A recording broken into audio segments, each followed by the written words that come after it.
안녕하십니까, 책돈입니다. 오늘 소개해드릴 책은 50 이후 더 재미있게 나이 드는 법입니다. 저자는 스벤 벨펠, 출판사는 갈매나무입니다.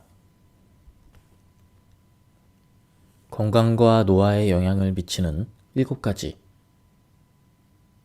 학문 연구와 사례들을 통해 건강하게 나이 드는 법을 충분히 배울 수 있다. 알고 보면 할 수 있는 것이 제법 많다. 이 책에서 건강과 노화 과정에 영향을 미치는 요소들을 차례로 짚어보고자 한다. 이런 요소들이 슬기로운 인생 후반을 위한 건강 공식의 기초를 이룰 것이다. 1. 마음가짐 2. 식사 3. 운동 4. 수면 5. 호흡 6. 이완과 휴식 7. 사회관계 이 7가지 요인이 노년의 건강과 행복을 좌우한다.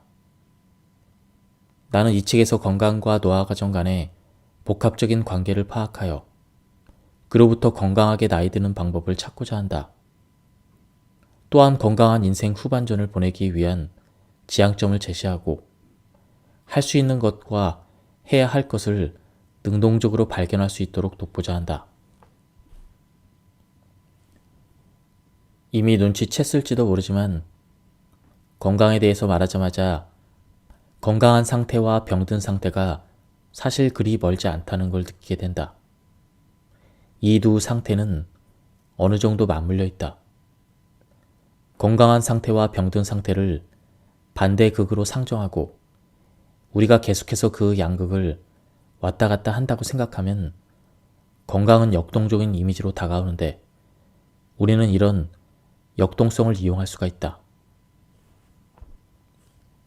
의료사회학자 아론 안토노프스키는 1980년대의 건강을 이런 관점으로 보는 가운데 살루토제네시스라는 개념을 창안했다. 그는 건강과 그것이 생겨나는 것에 주목했다. 살루토제네시스는 내가 이 책에서 소개하고자 하는 늙지 않는 공식의 토대를 이룬다. 간단히 말해 살루토제네시스는 질병이 아니라 건강에 초점을 맞춘 접근법이다. 즉, 질병에 대응하는 방법보다는 어떻게 하면 건강을 도모할 수 있는지를 먼저 따지는 것이다. 이런 관점에서 보면 건강과 질병은 신체 반응의 일부일 따름이다. 이런 접근 방법은 기존 의료의 접근 방식과 정확히 반대된다. 일반 의학에서는 건강과 건강의 재반 조건에 초점을 맞추기보다는 질병에 초점을 맞추고 질병이 무슨 원인으로 어떻게 발병하는지 그리고 어떻게 전개되는지에 주목하기 때문이다. 이미 설명했듯이 우리의 건강 상태는 최상과 절망이라는 양극단 사이에서 진동하는 역동적인 상태이다. 따라서 우리의 건강은 양극단으로 이루어진 연속체 안의 중간 어느 지점에서 움직이고 있다. 이런 생각이 상당히 낯설게 느껴질 수도 있다. 우리는 건강과 질병을 서로 먼 반대되는 상태로 보는데 익숙하기 때문이다. 그러나 이런 시각은 초점을 건강이 아니라 질병에 맞춘다.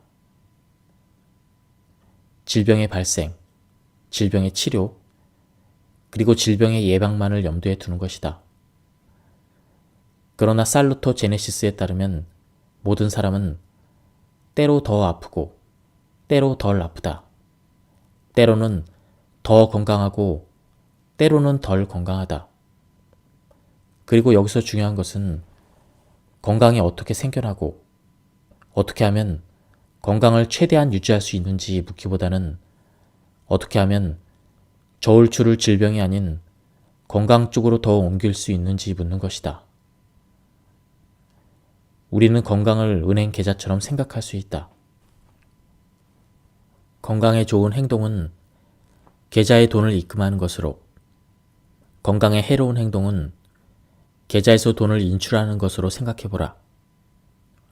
따라서 어떤 방식으로 음식을 먹고 잠자고 호흡하고 쉬고 사회생활을 하느냐에 따라 계좌가 넉넉해질 수도 있고 빌 수도 있다. 행동하는 혹은 행동하지 않는 모든 것이 건강에 영향을 미친다. 건강은 결국 개별 요소의 합으로 이루어진다. 건강 계좌가 플러스 상태라면 조금 인출을 해도 신체가 금방 마이너스로 떨어지지 않고 조금쯤 여유를 누릴 수 있다. 신용도, 즉 평소에 얼마나 건강하게 사는가에 따라 한 번씩 약간 방만한 상태를 허락할 수도 있다. 그러므로 평소 건강 자산을 넉넉히 저축해 놓는 것이 중요하다. 매일 하는 작은 행동이 건강을 유지하는 데 기여할 수 있기 때문이다. 하루 사과 한 개면 의사가 필요 없다라는 속담은 전곡을 찌른다. 물론 말 그대로 하루 사과 한 개만으로 병원을 무용지물로 만들 수는 없겠지만 그럼에도 이 문장은 상당히 일리가 있다. 작은 행동, 즉 케이크냐 사과냐 하나하나가 추를 올바른 방향으로, 즉 건강한 방향으로 진동시키기 때문이다. 내가 쓴 책, 내 나이는 내가 결정한다 해서 내가 체감 나이라는 말로 표현한 자아상 역시 건강에 상당한 영향을 미친다. 즉, 자신이 늙었다고 생각하는 사람은 그렇게 느낄 뿐 아니라 그로 말미암아 실제로도 늙는 것이다. 엘렌 랑거는 실험 기간 동안 나이든 참가자들을 젊음을 영상시키는 분위기에서 시간을 보내게 하며 더 젊어진 것처럼 행동하도록 했다. 그렇게 얼마간을 보내자 참가자들이 주관적으로 더 젊어졌다고 느꼈을 뿐 아니라 걷기 자세가 개선되고 걸음도 더 빨라지는 등 실제 건강 상태도 긍정적으로 변한 것으로 나타났다. 우리 주변에서도 어느 정도 나이가 들었으니 관절염 등 작은 불편은 감수해야 한다고 생각하는 사람들보다 그것들을 당연하게 생각하지 않고 적극적으로 개선하려는 사람들이 좀 더 젊게 사는 것을 볼 수 있다. 노화와 건강은 밀접한 연관이 있다. 많은 질병은 비로소 나이가 들어서야 발병하거나 증상이 두드러지게 나타난다. 그러므로 노화를 막아주는 모든 것은 건강에 긍정적인 영향을 끼치고 심신의 편안함에 기여한다고 하겠다. 신체는 왜 늙어갈까? 그것은 신체의 물질이 새로이 형성되거나 재생되는 메커니즘을 보면 알 수 있다. 우리의 체세포는 세포 분열을 통해 탄생한다. 세포 분열로 말미암아 하나에서 둘이 되는 것이다. 세포 분열은 신생아 시기와 성장기에 특히나 빠르게 일어난다. 하지만 나이가 들어가면서 이런 과정이 느려져 새로운 세포들이 그렇게 빠르게 형성되지 않는다. 세월이 흐르면서 젊을 적의 탄력을 잃고 주름이 부쩍 눈에 띄게 드러나는 피부에서 이런 사정을 특히 잘 느낄 수 있다. 세포 분열 속도가 느려지는 것이 문제의 전부는 아니다. 세포 분열은 상당히 복잡한 과정이라 이 과정에서 오류도 곧잘 빚어진다. 그러나 성공적인 세포 분열을 통해 분화된 다음에는 더는 분열하지 않는 세포들도 있다. 무엇보다 신경세포와 근육세포가 그렇다. 이들 세포는 제한된 정도로만 새로워진다. 하지만 고령에도 뇌 속의 신경세포가 새로 생겨날 수 있다. 해마에서 일어나는 신경 발생이 대표적인 예이다. 그래서 우리의 정신 건강은 고령에도 유연성을 간직하는 것이다. 신경 발생은 춤을 추거나 하는 운동을 통해서도 촉진된다. 하지만 문제는 이런 과정에서 장애가 발생한다는 것이다. 무엇보다 DNA 가닥의 바깥쪽 끝은 세월이 흐르면서 점점 닳아 술이 잘리며 성분을 잃는다. DNA 보호캠 역할을 하는 텔로미어가 세포 분열을 할 때마다 조금씩 물질을 잃어가며 손상되기 때문이다. 이것은 그리 나쁜 일이 아니다. 오히려 반대이다. 이런 과정을 통해 텔로미어는 가장 중요한 DNA가 손상되지 않도록 보호하는 역할을 한다. 하지만 나이가 들어가면서 텔로미어는 점점 짧아지고 유전자가 공격받는 지경까지 이른다. 다음은 두 번째 파트, 마음가짐입니다. 알아차림이 왜 중요한가? 마음가짐은 젊음의 공식에서 특별한 역할을 한다. 다른 여섯 요인의 토대로서 우리가 무엇을 얼마나 할 수 있는지, 어느 정도의 성공을 거둘지를 좌우하는 결정적인 요인이기 때문이다. 믿음이 산을 옮길 수 있다는 말을 들어보았을 것이고, 어떤 사람들은 자신의 삶에서 이를 이미 경험해 보았을 것이다. 건강에 있어서도 생각의 힘이 큰 일을 할 수 있다. 건강하다는 확신 자체가 건강에 기여하는 것으로 나타났으며, 규칙적으로 자신이 얼마나 행복한지를 눈에 그리면 정말로 행복해진다는 것이 학문적으로 증명되었다. 이런 긍정적 강화 효과를 이용해 우리의 정신을 건강 쪽으로 프로그래밍 할 수 있다. 건강하다는 것에 감사하고 기뻐하면 좋은 건강 상태를 유지할 확률도 올라간다. 단순한 것에 집중하고 가진 것과 누릴 수 있는 것, 건강한 것, 가족이 있는 것, 취미가 있는 것, 몸을 누일 집이 있다는 것, 좋은 음식을 먹을 수 있다는 것, 이러한 것들에 의식적으로 감사하면 행복감이 일어난다. 그러면 스트레스가 감소하고 긴장이 이완되며 심신이 편안해진다.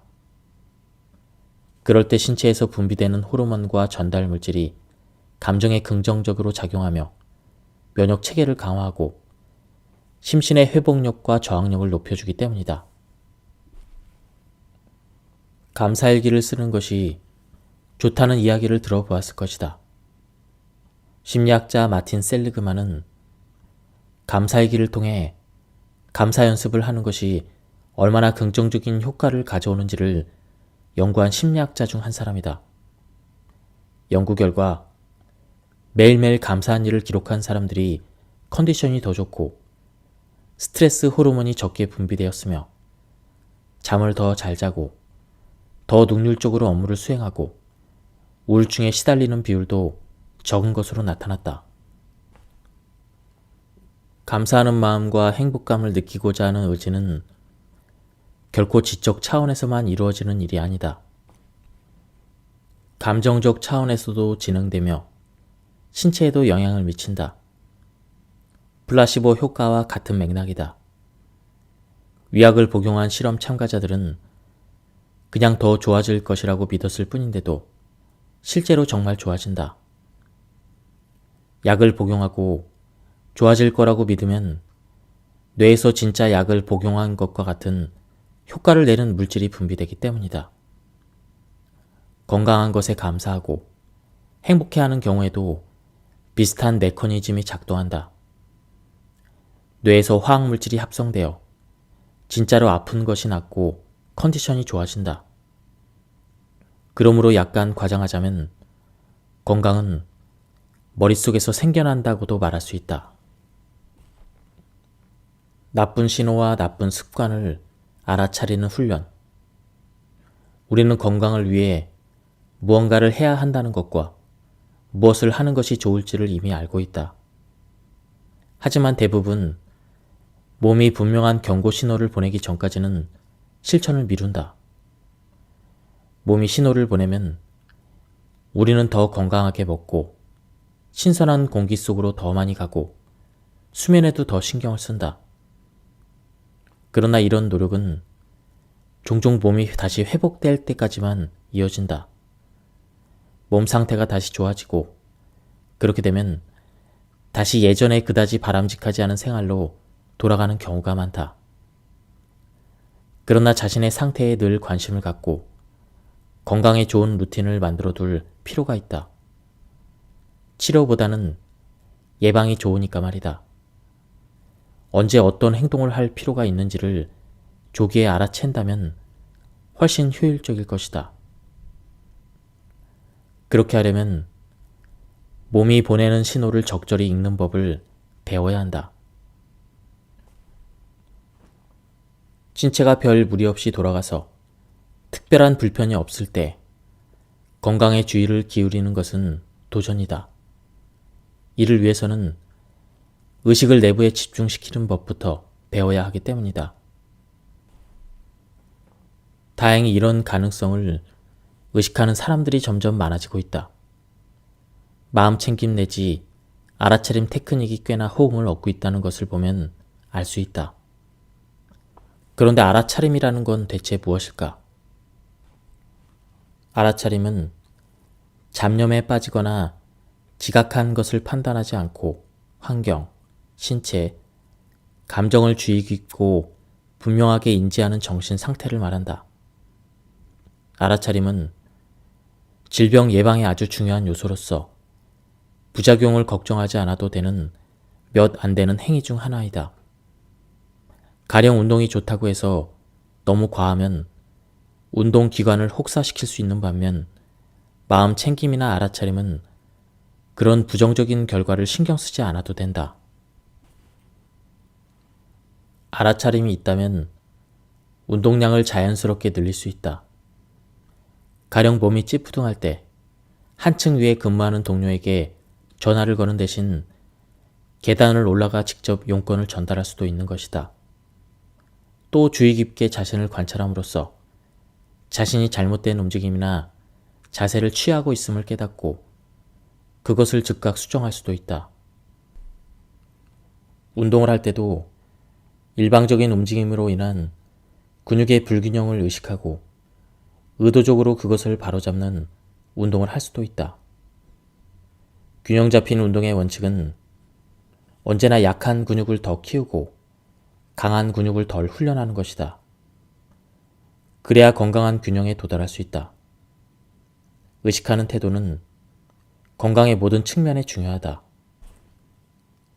변화의 출발점이 되기 때문이다.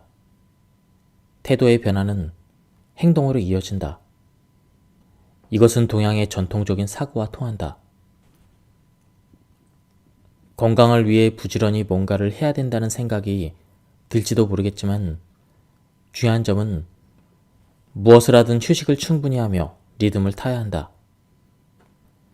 물론 건강에 도움이 되는 지식을 습득하여 행동에 옮겨야 한다. 하지만 그와 마찬가지로 중요한 일을 의식하는 상태로 있는 것, 자신과 자신의 신체를 주의 깊게 대하는 것, 신체의 신호를 지각하고 해석하는 것, 멈춤과 휴식에 더 많은 시간을 할애하는 것, 긍정적이고 평온한 태도로 살아가는 것, 이런 자세를 통해 늘 행동하고 성취해야 된다는 압박, 모든 것을 제대로 해야 된다는 그러한 생각에서 벗어날 수가 있다. 우리의 신체는 자신의 상태가 어떠한지, 무엇이 필요한지를 생각보다 자주 우리에게 이야기해준다. 다만 우리가 신체의 소리를 무시하거나 다른 것에 더 주의를 기울여 왔을 따름이다. 다른 것들이 더 우리 주의를 끌기 때문이다. 가슴에 손을 얹고 생각해보자. 목이 바짝바짝 타들어갈 때야 비로소 물을 마신 적이 얼마나 많았는가. 계속 눈이 감기는데도 텔레비전 앞에 버티고 앉아있던 적이 얼마나 많았던가. 자신에게 잘해주고 신체에 다시금 귀를 기울이는 습관을 들여보자. 보장컨대 신체는 당신에게 고마워할 것이다. 이 일의 가장 좋은 점은 들이는 노력에 비해서 효과가 크다는 것이다. 무엇보다 이런저런 실용서를 읽을 필요가 없다.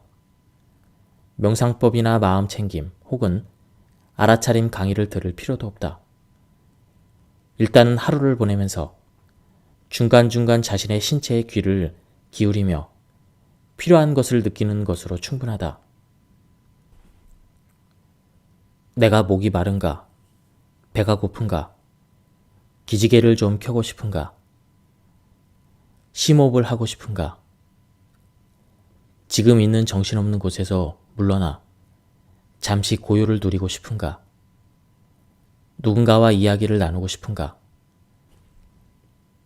이처럼 몸이 보내는 신호에 집중하면 늙지 않는 공식의 모든 요인에 주의를 기울일 수 있다.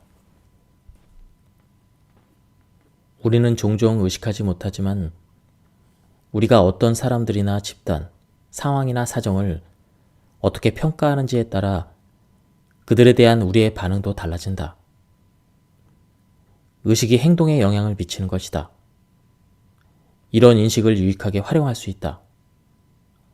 심리학은 이런 맥락에서 자기 충족 예언을 이야기한다. 쉽게 말해 긍정적이든 부정적인 일이든 어떤 일이 일어날 거라고 기대하면 정말로 그 일이 일어날 확률이 높아진다는 것이다. 가령 내가 강의를 하러 가면서 잘 해낼 거라고 생각하면 잘 해낼 확률이 높아진다. 반면 내가 틀림없이 버벅거릴 거라는 생각으로 단상에 오르면 정말로 긴장이 더 심해지고 맥락을 잃어버릴 가능성이 더 커진다. 이것은 늙지 않는 공식과 관련한 우리의 마음가짐에도 그대로 적용할 수 있다. 플라시보 효과의 예에서 언급했듯 우리의 생각은 신체에 영향을 미친다. 다음은 네 번째로 운동에 대한 부분입니다. 심장은 우리 몸의 중심 펌프로서 혈액을 순환시키며 생명을 유지시킨다. 심장은 힘든 정도에 따라, 즉 필요에 따라 혈액이 때로는 빠르게, 때로는 느리게 온몸을 통과하게끔 펌프질한다. 보통 심장이 일하는 것은 잘 느껴지지 않고 완전히 우리 의지와 무관하게 일어난다. 따라서 가능하면 심장이 일하기 좋은 조건을 마련해 주는 것이 급선무이다. 신체의 다른 모든 근육과 마찬가지로 심장 근육 역시 훈련해 주는 것이 좋다. 예전에는 장기간 지구력 운동을 해주는 것이 심장 건강에 가장 좋다는 의견이 지배적이었다.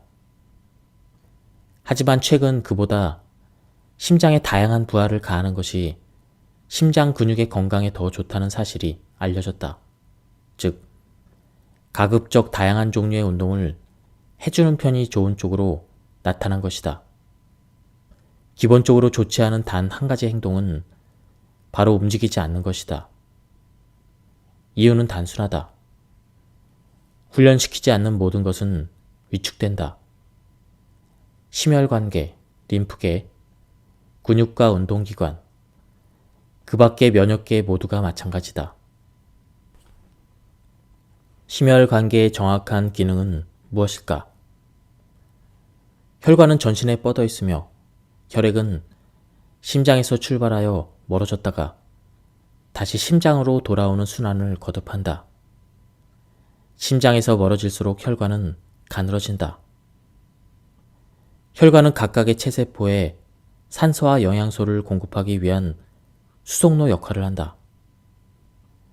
혈관이 없으면 체세포는 살 수 없고 따라서 우리도 살 수 없다.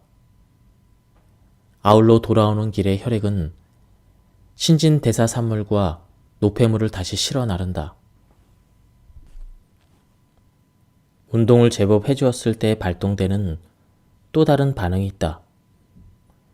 무시할 수 없는 반응인데도 대부분이 그 긍정적인 효과를 잘 의식하지 못하는 반응, 바로 체온 상승이다. 체온 상승은 우리가 힘을 쓰고 그에 따른 에너지 대사가 이루어지는 것으로 말미암은 신체의 정상적인 반응이다. 운동으로 심부 체온이 올라가면 체온은 우리가 아파서 열이 날 때와 같은 영역으로 빠르게 올라간다. 이런 상태는 몸에 이롭다. 몸이 아플 때 병균과 싸우기 위한 면역작용의 동반 현상으로 일어나던 일이 이제 건강한 상태에서 신체 활동으로 말미암은 체온 상승을 통해 일어나기 때문이다. 이러한 운동을 통해 체온이 상승하면 바이러스, 박테리아 등이 억제될 수가 있다. 한편 이미 감염이 일어나서 열을 내며 싸우는 상황이라면 운동을 멈추는 게 좋다. 추가적인 노고로 말미암아 신체가 더 쇠약해져서 질병에 오히려 더 취약해진다. 내적인 게으름을 극복하고 운동을 하고 나면 대부분의 경우 몸이 훨씬 생기가 돌 것이다. 좀 더 자주, 좀 더 여러 모양으로 움직여줄수록 운동기관, 신진대사, 심혈관계에 더 좋은 일을 하는 것이다. 그 이상으로 자신의 몸에 잘해주고 싶다면 하루에 한 번, 잠깐이라도 땀이 나도록 움직여주라. 운동을 하든, 잔디를 깎든, 계단을 오르든, 축구를 하든, 무슨 활동으로 땀을 내든 무방하다.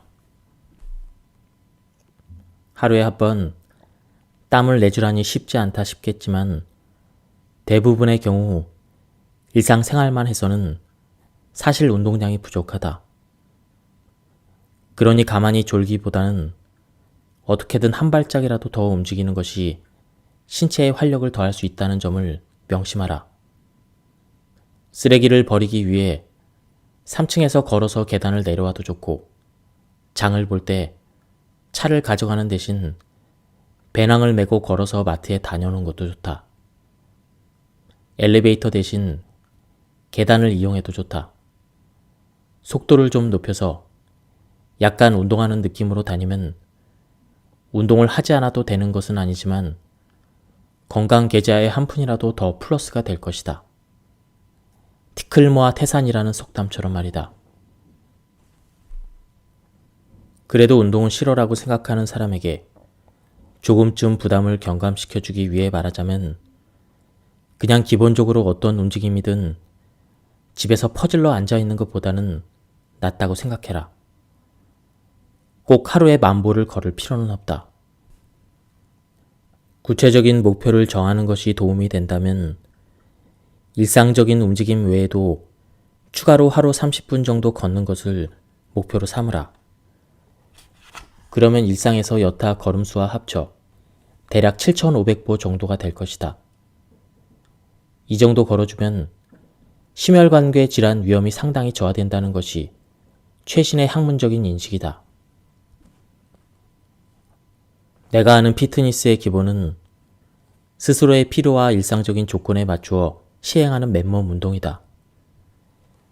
피트니스 센터에 다니거나 규칙적으로 사람들과 어울려 운동을 할 만큼 틈이 없다 보니 나 스스로 제로 피트니스라고 이름 지은 운동을 활용하게 되었다.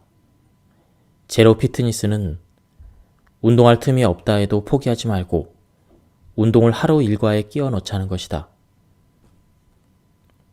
제로 피트니스, 즉 시간 투자를 0으로 하는 운동은 따로 시간을 내어 피트니스 센터에 가지 않고 일상적인 움직임을 개인적인 피트니스 프로그램의 일부로 만드는 것이다. 약간의 창조성을 발휘하면 일상적인 활동을 혼자 혹은 함께하는 운동으로 만들 수 있다. 손주들과 계단을 4발로 기어 올라가면 전신 운동이 되고 재미도 있을 것이다. 출근길의 지하철역이나 버스 정류장까지 마구 달린 뒤에 몸에 활기가 생기는 것을 경험한 적이 있을 것이다. 평소 길을 걸을 때 걷는 대신 뛰어다니는 것도 좋은 제로 피트니스이다. 왜 뛰어가나 하고 사람들이 뒤를 돌아볼지 모르지만 몸은 그런 습관을 고마워할 것이다. 굳이 그렇게까지 하고 싶지 않거나 약속 장소에 가는데 땀을 내고 싶지 않은 사람은 뛰지 않는 대신 걸음을 빨리 하라. 그것만으로도 운동 효과가 난다. 아울러 엘리베이터를 타는 습관을 버리고 계단을 이용하라. 내가 젊을 때부터 제로 피트니스를 활용하기 시작한 것은 대부분의 사람들이 너무나 잘하는 문제 때문이다. 할 일이 너무나 많아 시간이 없는 것이다. 시간을 훔치지 않는다면 어디서 시간이 생긴단 말인가? 어떻게 할지 고민하던 중에 나는 어떤 연구 결과를 보게 되었다. 규칙적으로 운동에 시간을 할애하지 못하더라도 몸에 강도 높게 부하를 가하는 행동과 휴식하고 이완하는 행동을 교대로 하면 단기간에 그에 못지않은 효과를 볼 수 있다는 내용이었다. 나는 출퇴근길, 지하철역에서 오갈 때 보통 걸어 다녔는데 뛰어다니기 시작한 것이다. 걸어서 10분 걸리던 거리를 이를 악물고 3분 만에 주파하였다. 그 결과 한 번 갈 때마다 7분을 절약했고 하루에 30분 가까이를 걸었다. 그렇게 지하철역까지 뛰어다니면서 컨디션이 더 쌩쌩해졌다. 그냥 앉아있는 자세에서도 제로 피트니스는 가능하다. 조그만 상상력을 발휘하면 전철을 타고 가거나 병원 대기실에서 기다릴 때 그냥 가만히 앉아있지 않고 그 시간을 활용해서 피트니스 훈련을 할 수가 있다. 내가 개인적으로 즐겨하는 동작은 장시간 회의를 할 때 앉은 자리에서 양팔을 의자에 대고 팔에 힘을 실어 몸을 위로 들어 올리는 느낌을 내는 것이다. 이런 동작은 순환을 촉진시킬 뿐만 아니라 삼두박근을 훈련시키며 그 밖에 상체 균형을 잡는 데 사용되는 배 근육과 등 근육도 함께 키운다. 자리가 충분하고 부담 없는 사람에게 둘러싸여 있을 때는 앉은 상태에서 한 번씩 다리를 앞으로 쭉쭉 뻗어주면서 상체의 균형을 잡는 훈련을 한다. 난이도가 높은 훈련으로는 아들을 무릎에 앉힌 채로 친구들과 브런치를 먹는 것이 있다. 열린 눈으로 상황을 주시하고 어떻게 하면 신체 자세를 좀 변화시켜 볼 수 있을지를 조금만 생각하면 우리 모두 이런 연습을 할 수가 있다. 나의 모토는 이것이다. 피트니스 센터에 가지 말고 피트니스 센터가 나에게 오게 하라. 언제, 얼마만큼의 잠을 자야 하는지 혹은 얼마나 적은 잠을 견딜 수 있는지는 대부분 유전으로 정해진다. 보통은 하루 7시간 정도 규칙적으로 수면을 취해주는 것이 좋다고 전문가들은 말한다. 하지만 여유가 없다면 적어도 5시간은 자야 한다. 이것이 절대적인 최소 한도이다.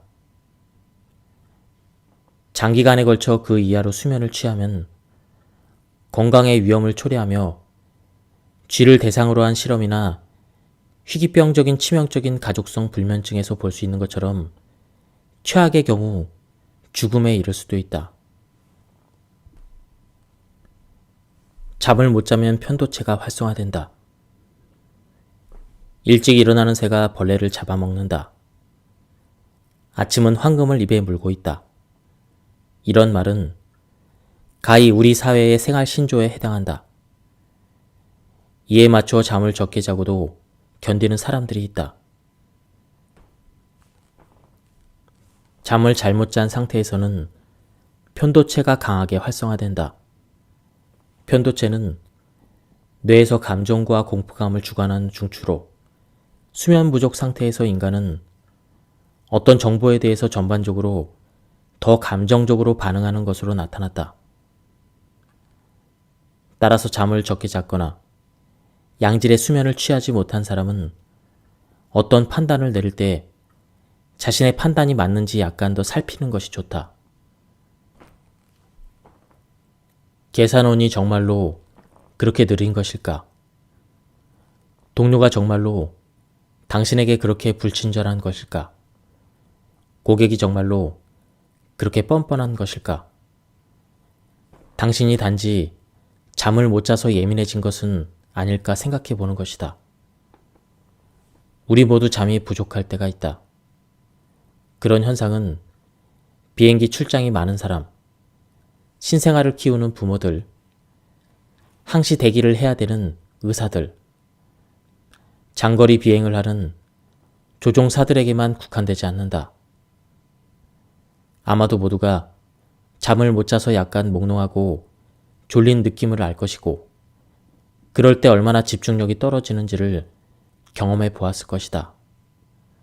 수면 부족은 술 취한 것만큼이나 인지 능력을 저하시킨다. 어느 순간 우리는 이성을 잃지 않기 위해 잠을 자야 하는 지점에 도달한다. 그리고 주중에 많은 일정을 소화하는 사람들은 주말에 밀린 잠을 보충한다. 정말로 주말에 잠을 많이 자야 피로가 풀리기에 그렇게 하는 사람도 많지만, 이런 행동에는 주중에 쌓인 수면 부족으로 말미암은 리스크를 좀 상세해 보고자 하는 희망도 들어있다. 좋은 소식은 원칙적으로 그런 상세가 가능하다는 것이다. 먼저 한 가지 짚고 넘어가자면, 월요일부터 금요일까지 5시간 미만의 수면을 취한다고 답한 응답자 중에서 통계적인 기대 수명에 도달하기 전에 사망한 빈도수가 높았다.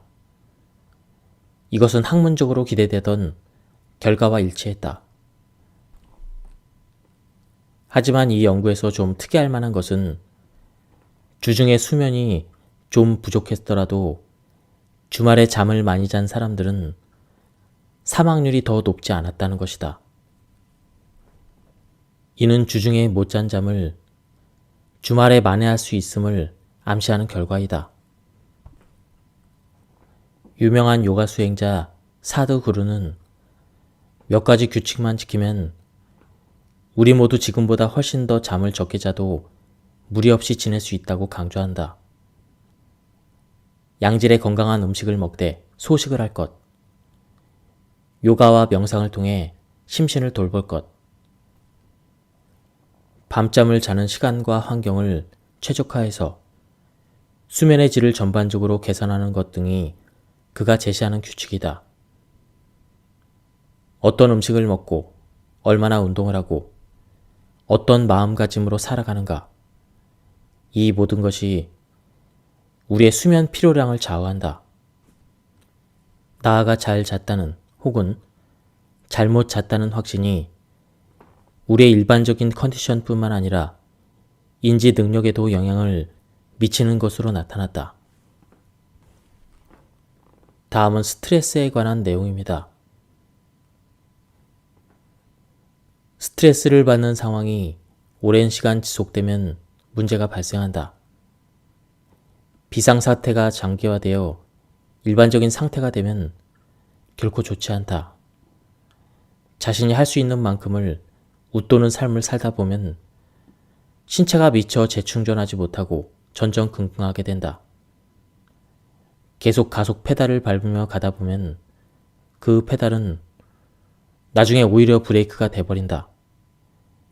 일예로 고혈압은 단기적으로는 산소 공급을 더 원활하게 해준다. 하지만 장기적으로는 고혈압으로 말미암아 심혈관 질환이 발생한다. 스트레스로 인한 장기적인 후유증을 예방하기 위해 2가지 방편이 도움이 될 것이다. 첫째, 될 수 있는 대로 삶의 기여를 한 단계 낮추어 정상 가동하라. 둘째, 의식적으로 자주, 그리고 또 자주 이완해주고 쉬어주어라. 먹는 것이든 운동이든 정신활동이든 우리 몸의 모든 과정은 긴장과 이완의 교대를 통해 이루어진다.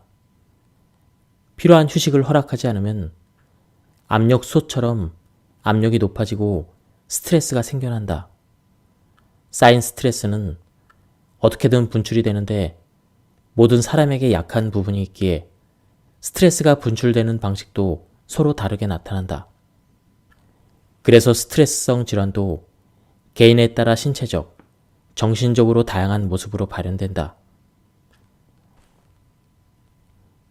따라서 규칙적으로 이완해주고 쉬어줘야 한다는 것은 그냥 하는 소리가 아니며 직업상 스트레스가 높은 사람들에게나 해당되는 소리도 아니다.